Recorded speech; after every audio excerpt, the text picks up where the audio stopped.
Hello student, welcome back again to concept zone.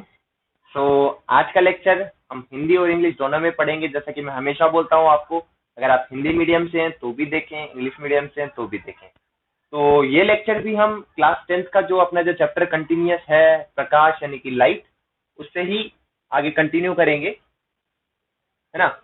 इसके अंदर हमने अब तक जो है आपका मिरर क्या होता है, दर्पण जिसको आप कहते हो, इसके अलावा अपन ने ये कैसे इनकी जो बेसिक टर्मिनोलॉजी क्या है, फोकस क्या है, फोकल लेंथ क्या है, रेडियस ऑफ कर्वेचर क्या है, मतलब वक्रता त्रिज्या, फोकस दूरी, इन सबको अपन पूरा बात कर चुके हैं। इसके अलावा मैंने आपको एक डेरिवेशन करवाया है कि आपकी जो वक्रता त्रिज्या है वो 2 टाइम्स होती है फोकल लेंथ की, यानी कि फोकस दूरी की डबल होती है। ये बात का एक मैंने डेरिवेशन करवाया, अगर आपने नहीं देखा है तो प्लीज मैं आपको यही कहूंगा कि इससे पहले जो मैंने वीडियो रिलीज करे हैं तो एक बार आप उन्हें जरूर जरूर देखें, आपको कुछ हटकर सीखने को मिलेगा बाकी लोगों से। तो आज मैं बात करने वाला हूं आपसे इमेज फॉर्मेशन के बारे में।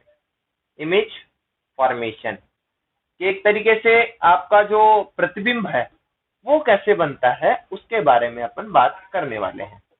प्रतिबिंब बनने के लिए मैं आपको बता दूं, हम बाकी लोगों की तरह बहुत सारी रेज का यूज नहीं करने वाले हैं, है ना। बहुत सारी रेज का यूज करने से कोई फायदा नहीं होगा बच्चों, आपको कुछ समझ में भी नहीं आएगा और लोग एक तरीके से बहुत सारी चीजें यूज कर लेते हैं। तो यहाँ पर मैं ऐसा कुछ भी नहीं करूंगा, आप खुद बस थोड़ा सा ध्यान लगा के सुने, प्लीज मैं ये कहूंगा ध्यान लगा के सुने। एक तरीके से ये मान लीजिए वही स्फेयर यानी कि मैंने कहा था गोला है, और यहाँ पर मैंने मान लीजिए ये जो है वो कर्वेचर यानी कि वक्र या जो काट कर रखा है जिसके ऊपर मैं मिरर बनाने वाला हूँ। ये मेरी मेन एक्सिस यानी कि मुख्य अक्ष हो गई, और ये मेरा सेंटर ऑफ कर्वेचर यानी कि वक्रता केंद्र हो गया। ये मेरा पोल यानी कि मूल बिंदु जो है वो हो गया है। इसके अलावा इसके बीचों बीच एक एफ बिंदु यानी कि फोकस एग्जिस्ट करेगा, है ना। इसमें इसको द्वारक यानी कि जो अपर्चर है उसको एम और एन से डिनोट कर रहा हूं, आप ये देख लीजिए, है ना। और मैं यहां पर कर रहा हूं कोटिंग बाहर की तरफ।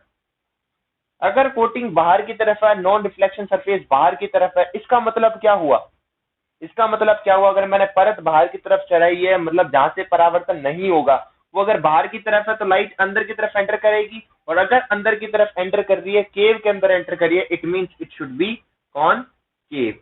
अगर आपको ये चीज समझ में नहीं आई कि मैंने ये क्या बोला, केव का क्या कर गया मैं, तो एक बार पीछे जाएं और जो वीडियोस मैंने 2 रिलीज करे हैं, 2-3 वीडियोस, उसके अंदर सबसे ज्यादा अच्छे से मैंने टाइप्स ऑफ मिरर समझाया है, पार्ट 2 है, उसके अंदर आप देखें कि कैसे आइडेंटिफाई करते हैं मिरर को, है ना। तो ये हो गया अपना कॉनकेव मिरर। तो आप देखो, सबसे पहले ये देखें कि आप जो आपकी जो इमेज के बनाने के लिए जो आप रखने वाले हो, जिसको आप कहते हो वस्तु या फिर कोई भी थिंग जो आप रखने वाले, जिसकी आपको इमेज फॉर्मेशन करनी है, प्रतिबिंब बनाना है, वो कहाँ कहाँ रख सकते हो। एक तो देखो ये सेंटर है, सेंटर से बहुत दूर मतलब बहुत दूर, 10, 20, 30, 50 किलोमीटर, पता नहीं कितना दूर, बहुत ज्यादा दूर है। इसका मतलब मैं इसको कह सकता हूँ इनफाइनाइट, मतलब अनंत पर। हम क्या कर सकते हैं, अनंत पर एक कोई भी चीज रख सकते हैं, पहला पॉइंट। दूसरा, कोई मेजरेबल डिस्टेंस, मतलब 5-7 मीटर आराम से यहाँ से देख सकता हूं मैं, है ना, मतलब मेजरेबल डिस्टेंस एक तरीके से कहूं, लेकिन सेंटर ऑफ कर्वेचर से इस तरफ, वक्रता केंद्र से इस तरफ होना चाहिए। तो दूसरा वाला जो मैं कहाँ रख सकता हूँ, ये पहली सरफेस होगी ना, एक पहली पोजीशन। दूसरी पोजीशन क्या है, मैं बोल सकता हूँ बियॉन्ड सी, हिंदी में कहे तो वक्रता केंद्र से परे, वक्रता केंद्र से परे मतलब दूर, ये इस तरफ, इसके इस तरफ। तीसरा वाला क्या पॉइंट हो सकता है, इस वक्रता केंद्र पर यानी कि ऑन सी यानी कि वक्रता केंद्र के ऊपर। तीसरा पॉइंट चौथा क्या पोजीशन हो सकती है, तीसरी पोजीशन होगी। तीसरा मैं और कहा रख सकता हूं, बिटवीन, मैं यहां पर लिख रहा हूं बिटवीन एस एंड सी, मतलब वक्रता केंद्र और फोकस के बीचों बीच। और एक पोजीशन क्या हो सकती है, ऑन फोकस, एफ के ऊपर रख सकता हूं, ये 5वीं हो गई। और एक छठा और आखिरी केस कौन सा बन सकता है अपना, बिटवीन एफ एंड पी, यानी कि एफ और पी यानी कि फोकस और पोल यानी कि मूल बिंदु के बीचों बीच। ये यहाँ पर बीचों बीच का मतलब ये नहीं है कि बीचों बीच ही रखनी है, मतलब बीच में कहीं भी, ये इनफाइनाइट पर कहीं भी, बियॉन्ड यहाँ पर कहीं भी, इसके ऊपर इन दोनों के बीच में कहीं भी, यहाँ पर इन दोनों के बीच में कहीं भी। तो क्या इसके अलावा कोई आपको सातवीं पॉसिबिलिटी मिल रही है? अगर आपको पॉसिबिलिटी सातवीं दिख रही है तो प्लीज नीचे जाके कमेंट में मेरे को भी बताएं, मैं भी सीख लूंगा आपसे थोड़ा सा कि आपको एक नई पॉसिबिलिटी मिली है। लेकिन यहाँ पर ये 6 ही पॉसिबिलिटी है। इन पॉसिबिलिटी के बिहाफ पर अपन क्या करने वाले हैं, इमेज फॉर्मेशन कंप्लीट करने वाले हैं। तो ये बात आपको समझ में आई? मैं यहाँ पे बना रहा हूँ एक टेबल इस चीज की, देखिए, है ना। मैं यहाँ पर टेबल बना देता हूँ कि कहां पर आपका पोजीशन ऑफ ऑब्जेक्ट है, पहला केस, है ना। पोजीशन ऑफ ऑब्जेक्ट मैं यहाँ पर लिख रहा हूँ, पोजीशन ऑफ ऑब्जेक्ट, इसका मतलब वस्तु की जगह कहां पर है, स्थिति कहां पर है, वस्तु कहां पर रखी गई है। तो पहला केस मैंने बताया था इनफाइनाइट मतलब अनंत पर, है ना। दूसरा केस मैंने बताया था बियॉन्ड सी मतलब वक्रता केंद्र से परे। और तीसरा केस फिर मैंने केस बताया था ऑन सी। फिर मैंने बताया था बिटवीन एफ एंड सी। फिर मैंने बताया था ऑन सी और सॉरी ऑन एफ। और लास्ट केस मैंने बताया था बिटवीन एफ एंड पी। ये बात आप लोगों ने समझ ली होगी। यहां पर मैं अब आपको बताने वाला हूं पोजीशन ऑफ इमेज, मतलब प्रतिबिंब कहां बनेगा, प्रतिबिंब कहां बनेगा इसके बारे में। अब देखो मैं डायरेक्ट समझाने वाला हूं, आपको इस टेबल को रटने की जरूरत बिल्कुल नहीं है। तो इससे पहले मैंने आपको कहा था इमेज फॉर्मेशन, इससे जस्ट पहले वाला वीडियो जिसके अंदर मैंने आखिरी में कुछ एक यहाँ पर लिखा था लॉ ऑफ रिवर्सिबिलिटी, अगर आपको याद हो तो। लॉ ऑफ रिवर्सिबिलिटी का मतलब होता है रिवर्स, वापस से। अगर मैं यहाँ खड़ा हूं और यहाँ से लेजर लाइट लगा रहा हूं, अगर यहाँ पर अगर कोई प्रतिबिंब या फिर इमेज बन रही है, अगर मैं यहाँ खड़ा हो जाऊं और यहाँ से अगर मैं टॉर्च करूंगा यूज, तो यहाँ पर जहां मैं पहले खड़ा था वहीं पर क्या बनेगी, इमेज बनेगी, प्रतिबिंब बनेगी। और इसी को मैंने कहा था एक लॉ ऑफ रिवर्सिबिलिटी, यानी कि अगर आप इमेज की जगह पर वस्तु को और वस्तु की जगह इमेज को अगर रख दोगे तो दोनों की पोजीशन क्या हो जाएगी, इंटरचेंज हो जाएगी, है ना। ये मैं आपको पहले समझा चुका हूं। तो आप देखो अगर इनफाइनाइट पर है, इनफाइनाइट है तो पैरेलल आएगी, इनफाइनाइट है तो पैरेलल यानी कि समांतर आएगी। अनंत से कोई भी रेज कैसी आएगी, समांतर आएगी। ये मैं आपको समझा चुका हूँ पिछले लेक्चर के अंदर। अगर समांतर आएगी तो मैंने आपको बताया था 3 तरह की रेज होती है, 3 तरह की रेज बताई थी। पहली बताई थी अगर आई से आई यानी कि इनफाइनाइट से आए तो फोकस पर कटेगी। दूसरा वाला मैंने बताया था कि फोकस से आए तो इनफाइनाइट पर कटेगी। और तीसरा मैंने बताया था अगर सेंटर ऑफ कर्वेचर से है तो सेंटर ऑफ कर्वेचर पर कटेगी। ये बात मैं आपको पिछले लेक्चर के अंदर समझा चुका हूं। इनफाइनाइट से आ रही है, आंखें बंद करके बोलो कहां कटनी चाहिए, आंखें बंद करके बोलो कहां कटनी चाहिए, फोकस पर कटनी चाहिए, बिल्कुल सही। तो ये कहां बनेगी, फोकस पर बनेगी। इतनी बात समझ में आई आपको मैंने क्या समझाया? तो अगर नहीं आई है तो मैं तो प्लीज आपको यही रिक्वेस्ट करूंगा बार बार कि आप पिछले वाला लेक्चर जरूर जरूर जरूर देख लें इससे पहले। तो ये देखो अगर मैं यहाँ पर ऐसे बनाता हूँ कोई मिरर, ये कौन सा मिरर है, ये कौन सा दर्पण है, कोई सही नहीं है अभी तक, ये लगाओ, अब समझ में आता है कि हाँ ये कॉनकेव यानी कि अपसारी या फिर अवतल दर्पण है। अब देखिए पैरेलल आई, पैरेलल आई कहाँ कटेगी, ऑब्वियस है फोकस पर कटेगी। पैरेलल आई कहाँ कटेगी, ऑब्वियस है फोकस पर कटेगी। इतनी बात समझ में आई कि नहीं आई? बस समझ में आई। अब ये नेचर ऑफ ऑब्जेक्ट यानी कि सॉरी नेचर ऑफ इमेज की, इमेज की प्रकृति कैसी कैसी होगी आपने देखी होगी, उल्टी बनती है, सीधी बनती है, छोटी बनती है, बड़ी बनती है, बाद में देखेंगे, बाद में देखेंगे। ये बात मैं आपको एंड में समझा के जाऊंगा, डोंट वरी। इसको याद करने की जरूरत तो बिल्कुल ही नहीं है। मैं ऐसे ऐसे कंक्लूजन दूंगा आपको कि आपका एक तरीके से दिमाग घूम जाएगा कि ये क्या है। आपको ये टेबल रटने की जरूरत पड़ेगी नहीं। ये लाइट चैप्टर बच्चों को बहुत ही ज्यादा टफ लगता है, लेकिन एक बार मेरे से पढ़ने के बाद में आपको कोई भी दिक्कत नहीं आएगी। दूसरा आप देखो, एक चीज इनफाइनाइट से ही तो फोकस पर कटी, फोकस पर हो तो कहां कटनी चाहिए, लॉ ऑफ रिवर्सिबिलिटी, इनफाइनाइट। समझ में आया, समझ में आया। दूसरी चीज देखो, अब मैं आपको इसी चीज को डायग्राम के अंदर भी बता देता हूं। मैं एक चीज का पहले डायग्राम बना रहा हूं और इन पैरेलल वाली का। अगर पैरेलल आए तो फोकस पर कटेगी ऐसे। तो आप डायग्राम बनाओगे कुछ इस तरीके से। अगर आपको डायग्राम बनाना है, अगर इनफाइनाइट से आ रही है तो फोकस पर कटेगी, तो आने वाली रेस को ऐसे शो करते हैं और रिफ्लेक्शन के बाद रेस को ऐसे एरो लगाते हैं, तो प्लीज एरो जरूर जरूर जरूर लगाएं। तो क्या ये पॉइंट पर कट रही है, सिंगल पॉइंट पर? Yes, point size. इसका मतलब अगर मैं इसके नेचर की बात करूं तो कैसा बनेगा, पॉइंट साइज बनेगा कि नहीं बनेगा? यस। दूसरा पॉइंट, क्या ये एक्चुअल में कट रही है? रिफ्लेक्शन एक्चुअल में डैश डैश डैश कहीं भी कुछ नहीं है, आप देख रहे हो एक्चुअल के अंदर ये रिफ्लेक्शन होके रेज कट रही है। इसका मतलब क्या हुआ कि ये रियल यानी कि असली बनेगा, रियल बनेगा, है ना? कोई इसमें वो नहीं है कि मतलब आपको वर्चुअल देखने को मिले। तीसरा पॉइंट है कि ये उल्टा है या सीधा। तो मैं आपको यही बता दूं, ये पहले तो बनेगा उल्टा यानी कि इन्वर्टेड। अब कहेंगे सर इन्वर्टेड कैसे, आपको क्या पता ये पॉइंट सीधा या उल्टा? आप खुद बताओ ये पॉइंट कैसा, सीधा या उल्टा? आपको क्या पता, मेरे को क्या पता, मुझे भी नहीं पता। तो मैं ये इन्वर्टेड क्यों है, ये केस में एंड के अंदर बताऊंगा, ये टेबल पूरी होने के बाद। अगला देखो, ये पहली बात क्लियर हो गई होगी आपको। दूसरा हो बियॉन्ड सी पर। बियॉन्ड सी के अंदर अगर मैं बात करूं, डायग्राम बने, प्लीज डायग्राम बड़ा ध्यान से देखें, है ना? और अगर मुझसे कोई छोटी मोटी अगर इमेज के साइज में लेकर अगर छोटा मोटा कुछ दिक्कत आ जाए तो प्लीज थोड़ा सा माफ कर दें, क्योंकि ये बोर्ड है और मैं कोई बिना मेजरमेंट के ही सारे डायग्राम जो है वो बना रहा हूँ, है ना? तो ये मान लीजिए सी है, ये बीचों बीच मैंने लिया एफ, और जो मैंने ऑब्जेक्ट जो रखा है वो कहाँ रखा है, मान लीजिए बियॉन्ड सी रखा है। कहाँ रखा है? बियॉन्ड सी रखा है। अब अगर बात बताइए कि ये इमेज जो है वो कैसी और कहाँ बननी चाहिए, अगर मैं कहूँ तो रेज मैंने कहा 3 है, इन 3 रे का ही यूज करना है, चौथी कोई रे यूज ही नहीं करनी है हमें। अगर कोई कह रहा है कि चौथी रे को यूज करो तो वो आपको पागल बना रहा है, क्योंकि एक तरीके से मैं कहूंगा इनफाइनाइट नंबर ऑफ रेज यहाँ से निकलती है, इनफाइनाइट नंबर ऑफ रेज। क्या आप सारी बनाना जरूरी है?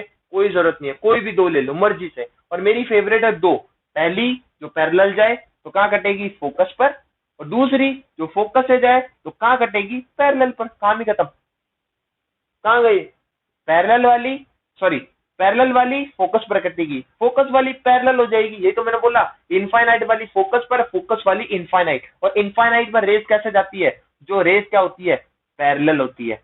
जो रेस क्या होती है, पैरेलल होती है। आप खुद गौर करो, ऐसी तो जाएगी ऐसे, है ना?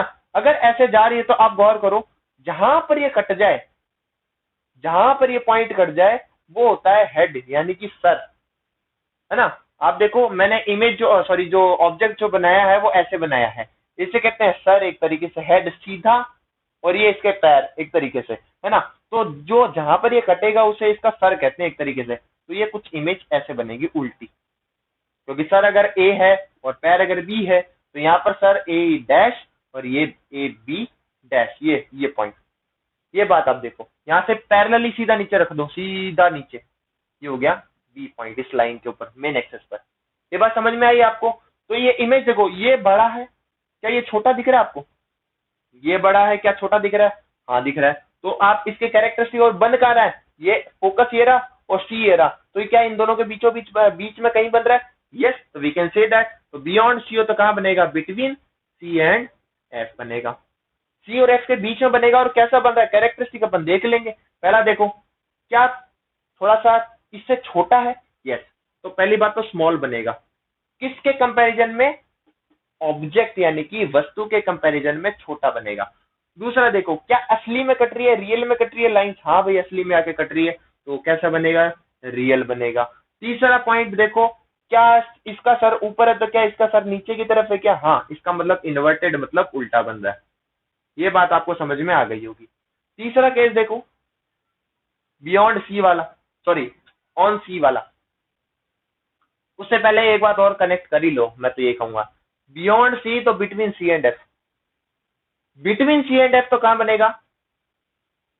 बिल्कुल सही बोल रहे, बियॉन्ड सी ही बनेगा। लॉ ऑफ रिवर्सिबिलिटी लगाओ चुपचाप शांति से, बियॉन्ड है तो बिटवीन बनेगा, तो बिटवीन है तो बियॉन्ड बनेगा, कहां भी खत्म। तो बातें क्लियर ही हो गई। ये वाला पहले केस अपन क्लियर कर चुके हैं। बचा क्या, एक तो बच रहा है ऑन सी और एक बच रहा है एफ और पी के बीच में। तो आप ये गौर करो, मैंने मान लीजिए मिरर बनाया, कौन सा मिरर, कोई नहीं है। अब बना कौन सा, कॉनकेव। रटवा दूंगा चीजें बिना कोई मतलब के, रटवा दूंगा, डोंट वरी, आप बस देखते रहिए। ये है सी, ये है एफ। अगर सी पर हो, सी पर हो कौन सी रेस भेजेंगे कोई मतलब नहीं है, कोई परेशानी नहीं है, बस अपने हिसाब से जो अभी तक भेजते आ रहे हो बस वही भेज दो ऐसे। और ये सीधा सीधा ऐसे निकलता है ना। तो आप देखोगे जस्ट इसके नीचे कटेगा ऐसे, है ना, जस्ट इसके नीचे कटेगा। और आप ये देखोगे ये वाली और ये वाली डिस्टेंस सेम है। जब आप प्रकार से यानी कि कंपास से स्केल से अच्छे से बनाओगे तब की बात कह रहा हूं, अभी प्लीज थोड़ा सा माफ करें। तो आप देखो सी पर अगर कोई ऑब्जेक्ट रखा है तो सी पर ही बन रहा है, ऑन सी, ऑन सी बन रहा है। इसके बाद दूसरी बात देखो, क्या असली में कट रहा है, बराबर बन रहा है, कैसा बन रहा है। तो पहली बात बराबर है तो सेम साइज, सेम साइज यानी कि इक्वल आप कह सकते हो हिंदी के अंदर, इक्वल बराबर सेम साइज बराबर। रियल बन रहा है कि हाँ भाई रियल बन ही रहा है। और कैसा बन रहा है, इन्वर्टेड बन रहा है, उल्टा सर ऊपर सर पैर, अभी मैंने बताया आपको प्लीज, है ना।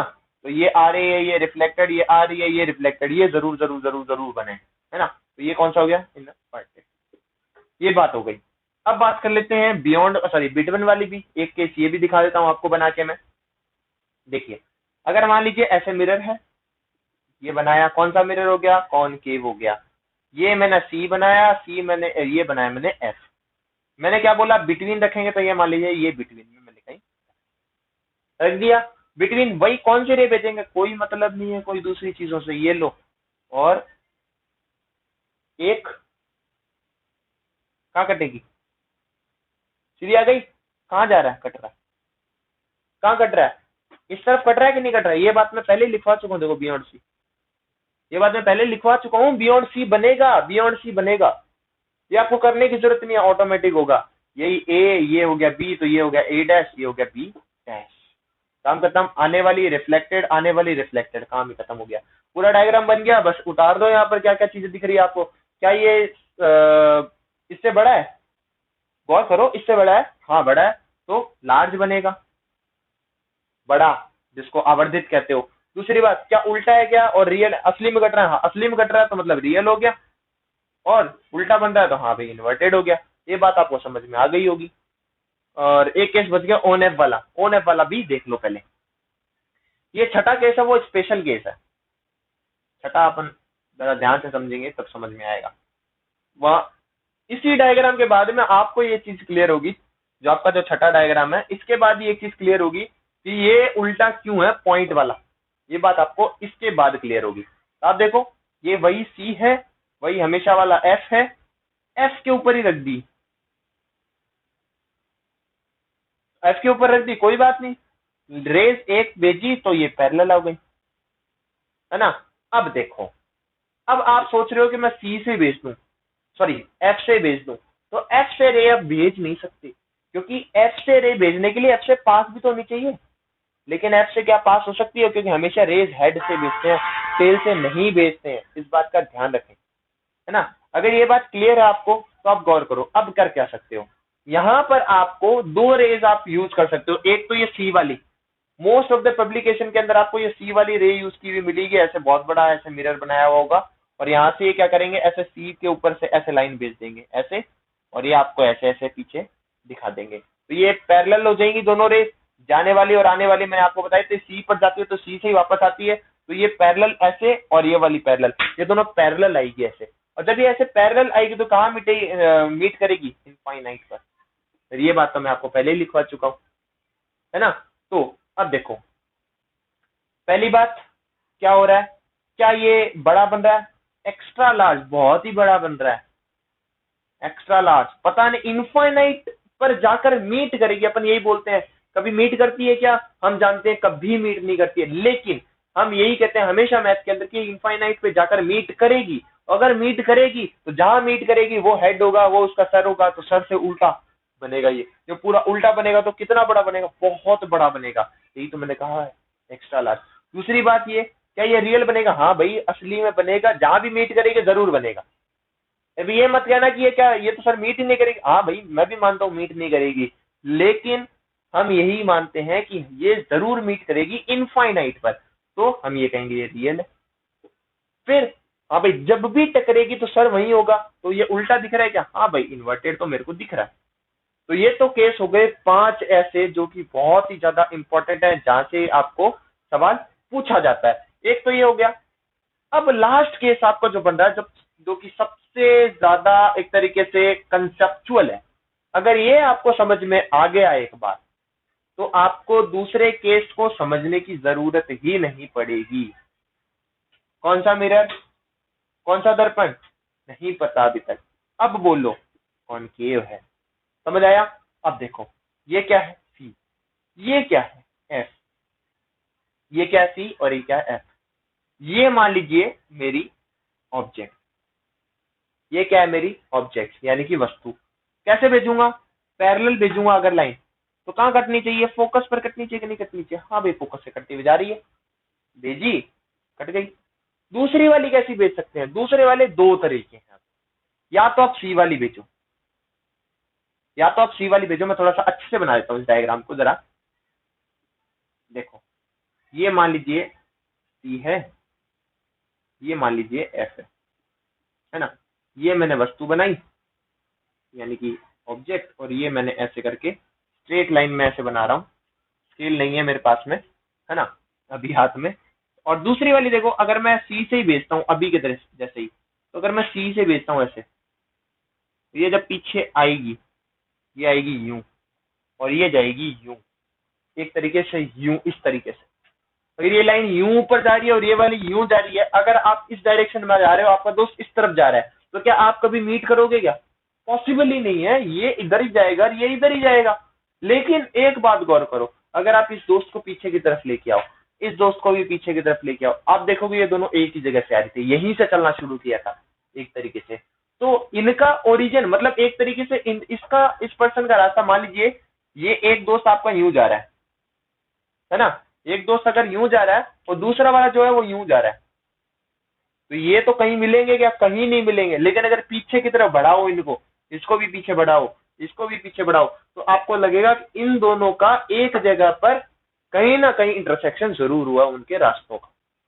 यही बात यहाँ पर है। ये लाइन यूं जा रही है, ये वाली लाइन यूं जा रही है, कहीं मीट नहीं करेगी। लेकिन अगर अपन ये पीछे बढ़ाएं ऐसे, तो अपन देखेंगे ये एक पॉइंट पर मिल रही है। और जैसा कि मैंने बताया, पॉइंट मिलते ही वो हमारा क्या है? सर। तो ये हो गया ए डैश, ये हो गया बी डैश, ये था ए, ये था बी। इतनी बात समझ में आई? तो अब गौर करो, यहां पर आओ, कहां बन रहा है? बिहाइंड द मिरर, मिरर के, दर्पण के पीछे, behind the mirror, behind the mirror यानी कि दर्पण के पीछे। अगर ये दर्पण के पीछे बन रहा है, पहली बात तो ये गौर करो। दूसरी चीज, अभी तक गौर करना आप, सारी चीजों के अंदर मैं आपको एक कंक्लूजन निकाल के दिखाऊंगा इसके जस्ट बाद में। तो और दूसरा देखो, क्या सर और पैर की दिशाएं चेंज हो गई? पहले नीचे नीचे नीचे बन रहा था, अब देखो सर ए और ए बराबर दिशा में आए कि नहीं आए? बराबर दिशा में आ गई भाई। और जब ये बराबर दिशा में आ गए हैं, और दूसरी बात ये देखो, क्या मैंने इसको डॉट डॉट डॉट डॉट करके मिलाया है? क्या इससे पहले वाले मिलाए थे क्या डॉट डॉट डॉट करके? नहीं मिलाए थे। तो इसमें और इसमें चेंजेस आए हैं काफी सारे। सीधा मिल रहा है, डॉट डॉट डॉट करके मिलाया है, प्लस इससे बड़ा भी मिल रहा है। इतनी बात समझ में आई? तो यहीं पर आओ, बड़ा बन रहा है कि बन रहा है? हाँ बन रहा है, बड़ा दिख रहा है, लार्ज, काम खत्म।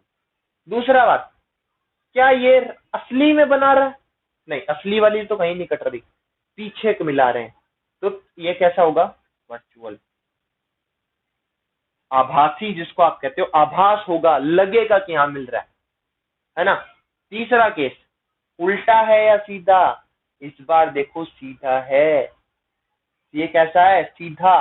सीधा को इंग्लिश में क्या कहते हैं? इरेक्ट। मतलब सीधा बनेगा, बड़ा बनेगा, और क्या बनेगा?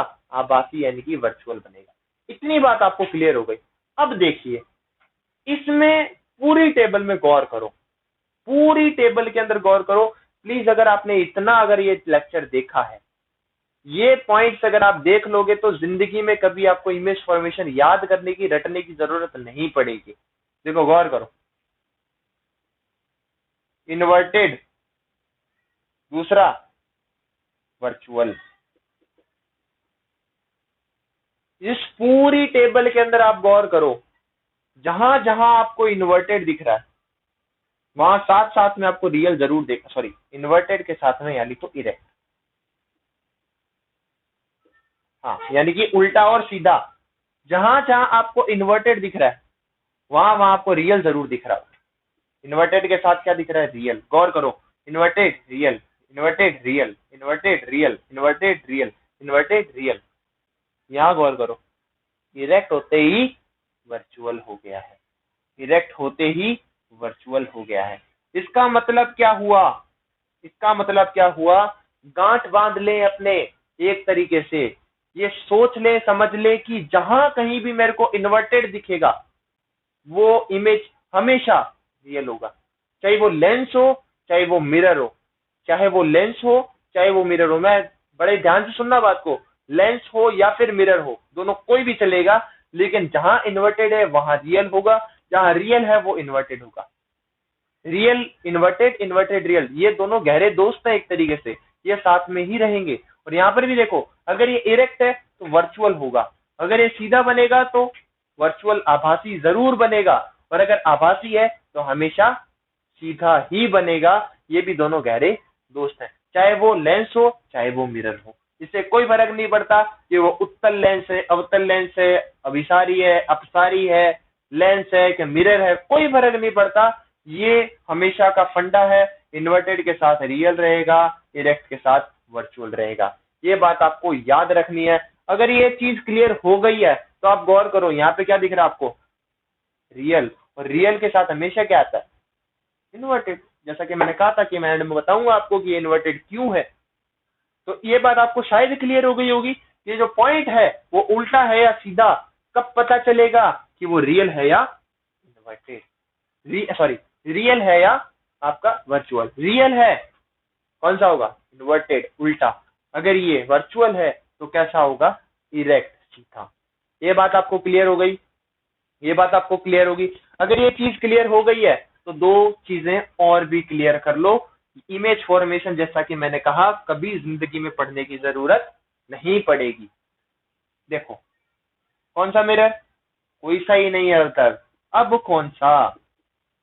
Concave line. अब देखो कौन कौन से पॉइंट है। पहला कौन सा दिखा आपको? सी। दूसरा पॉइंट क्या दिखा? एफ। गौर करते रहे ना मेरी बात पर, जरा ध्यान से इधर देखते जाओ, फटाफट फटाफट बस, क्योंकि लेक्चर एंड करना, क्योंकि काफी लंबा हो गया है। इनफाइनाइट ऑब्जेक्ट का, ऑब्जेक्ट, ऑब्जेक्ट गौर करना, और ये इमेज, ये इमेज, ये गौर करना, गौर करो।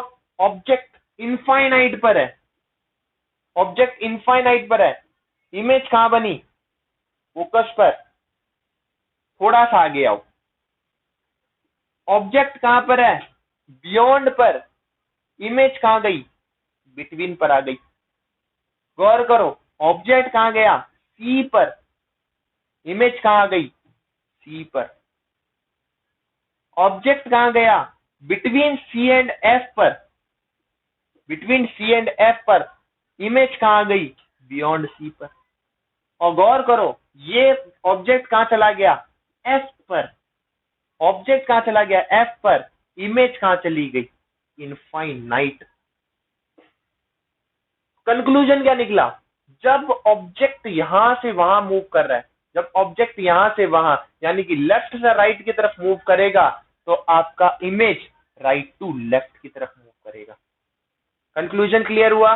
ऑब्जेक्ट जब इधर से इधर मूव करेगा तो इमेज इधर से इधर मूव करेगी। यही बात लेंस के अंदर लागू होगी। जब आप कॉन्वेक्स लेंस पढ़ेंगे, अभिसारी लेंस जो है वो पढ़ेंगे, उत्तल लेंस पढ़ोगे, उस टाइम पर मैं भी आपको सेम कंक्लूजन दूंगा, लेकिन उसके अंदर डायरेक्शन ऑफ इमेज चेंज हो जाएगी। वो कैसी हो जाएगी अपन उस लेक्चर के अंदर देखेंगे। तो मैंने क्या बोला? जब ऑब्जेक्ट इधर मूव करेगा तो इमेज इधर की तरफ मूव करेगी, पहला कंक्लूजन। दूसरा कंक्लूजन एक और देखो, आप देखो ऑब्जेक्ट कहां पर है? इनफाइनाइट पर है। इमेज का साइज जरा देखना, पॉइंट साइज दिखा? Point size. ऑब्जेक्ट थोड़ा सा आगे बढ़ा, ऑब्जेक्ट थोड़ा सा आगे बढ़ा, बढ़ने के साथ में देखो इमेज का साइज थोड़ा सा बढ़ गया, पॉइंट साइज से स्मॉल हो गया। देखा, गौर करा? अब आप गौर करो, अगर ये यहाँ पर सी थोड़ा सा और आगे आया तो ये सी पर पहुंचा। जैसे ये सी पर पहुंचा, देखो ये थोड़ा सा साइज और बढ़ गया, सेम साइज आ गया। थोड़ा सा और आगे बढ़ा, थोड़ा सा और आगे बढ़ा, देखो ये साइज लार्ज बन गया। थोड़ा सा और आगे गया तो अब ये देखो कहां पर पहुंच गया, एक्स्ट्रा लार्ज पर पहुंच गया है। मैं लास्ट केस की बात नहीं कर रहा हूं। क्यों नहीं कर रहा हूं? ये सबसे डिफरेंट केस है, जैसा कि मैंने बताया। तो इसका मतलब ये भी हुआ कि ऑब्जेक्ट अगर इधर से इधर मूव करेगा, इमेज का साइज बड़ा होता जाएगा, इमेज का साइज बड़ा होता जाएगा।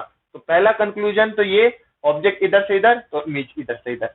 दूसरा कि अगर ऑब्जेक्ट ऑब्जेक्ट इधर की तरफ मूव करेगा तो size of image should be increase. Clear हो गई ये बात कि ऑब्जेक्ट सॉरी इमेज की साइज और प्रतिबिंब की साइज जो है वो बढ़ती रहेगी अप टू दैट एफ, यानी कि फोकस तक। तो आई होप आपको इमेज फॉर्मेशन जो है वो कंप्लीट समझ में आया होगा। अगर इसके बाद भी अगर आपकी इमेज फॉर्मेशन के लिए कोई डाउट बाकी रह गया है तो प्लीज नीचे जाएं, कमेंट बॉक्स में जरूर लिखें कि हाँ हमें सर एक बार इसमें डाउट है। मैं आपको यही कहूंगा, है ना, क्योंकि इतना समझने के बाद में इमेज फॉर्मेशन आपको अब पढ़ने की जरूरत नहीं है। आपका चैप्टर पूरा हो चुका है एक तरीके से, क्योंकि इमेज फॉर्मेशन ही सब कुछ होता है। इमेज फॉर्मेशन आपने एक का पढ़ लिया ना, आपको कॉन्वेक्स की जरूरत नहीं है, ना लेंस की जरूरत है, ना ही मिरर की जरूरत है। ये हो गया पूरा आपका लेक्चर। इतनी बात अगर आपको समझ में आई है, अगर आपने यहाँ तक वीडियो देखा है तो प्लीज नीचे जो ये लाइक बटन दिख रहा है उसको दबा दें, इधर सब्सक्राइब वाला बटन दिख रहा है उसको भी दबा लें।